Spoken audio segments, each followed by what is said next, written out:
Hello' everyone, কি খবৰ আপোনালোকৰ? আশা কৰোঁ ভালে আছে। আৰু আজি মই এডিট কৰি আছোঁ ভিডিঅ'টো। আজি হৈছে 5 ছেপ্টেম্বৰ আৰু আপোনালোকে হয়তো ভিডিঅ'টো চাগে মোৰ মেবি 8 বা 9 তাৰিখ মানে চাব পাৰিব। মানে মোৰ অকণমান প্ৰব্লেম হৈ আছে, সেইকাৰণে মই আপলোড দিব পৰা নাই ভিডিঅ'। এই দুদিন মাজতেতো গেপ হৈ গ'ল। তো 5 ছেপ্টেম্বৰ মানে মোৰ ভাইটিৰ বাৰ্থডে আৰু লগতে শিক্ষক দিৱস। তাৰপিছত আপোনাৰ মানে মই যিহেতু বাৰ্থডে কাৰণে একো কৰিব পৰা নাই। কৰিব মানে কি, দিনত আপোনাৰ ভাদ মাহৰ নাম চলি আছে, তো শৰাইখন তাৰ নামত দিয়া হৈছিলে সেইদিনা।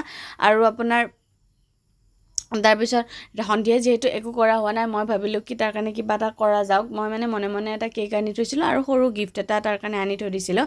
তাৰপিছত সি গম নোপোৱাকৈ তাৰপিছত মনে মনে তাক ছাৰপ্ৰাইজ দিলোঁ। এইফালে তাৰ লগৰ দুটাও আহিছিলে, লগৰ দুটাই মানে মিক্সাৰ চানা বনালে।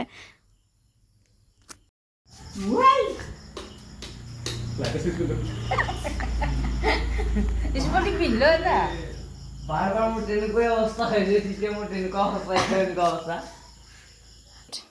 কোনে দিছে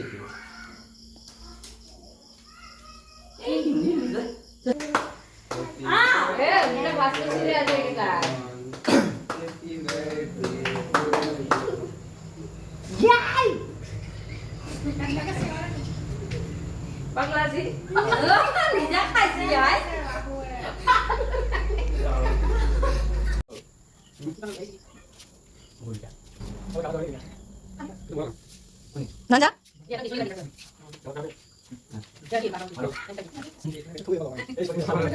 আৰু এইফালে তাৰ লগৰটো বনাই আছিলে গাহৰি মাংস। মানে তাৰ সিহঁত দুটাই যিহেতু গাহৰি মাংস ভাল পায়। তো গাইজ, যদি ভিডিঅ'টো ভাল লাগে লাইক শ্বেয়াৰ কমেণ্ট কৰি দিবা। আজিলৈকে বাই বাই গাইজ।